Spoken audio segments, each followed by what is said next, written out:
Welcome to the Slop Farm. Enjoy the video.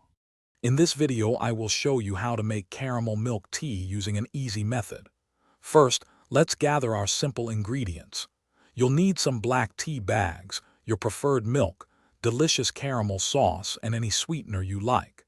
This recipe is perfect for a quick and satisfying treat, bringing a cozy cafe experience right to your home.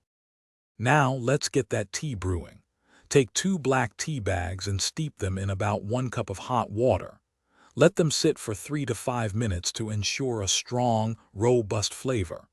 A strong tea base is key to balancing the sweetness of the caramel, creating a perfectly harmonious drink. With your tea brewed, it's time to assemble our delightful drink. Start by adding 1 to 2 tablespoons of caramel sauce to the bottom of your serving cup.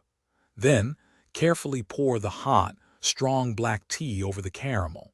Stir everything together thoroughly until the caramel is fully dissolved and blended with the tea.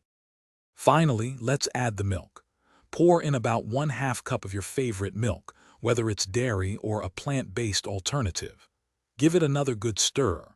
You can also adjust the sweetness to your liking with a little more caramel or a dash of sugar. Enjoy your homemade caramel milk tea, either hot or over ice. Thanks for watching. Consider subscribing if we helped you today.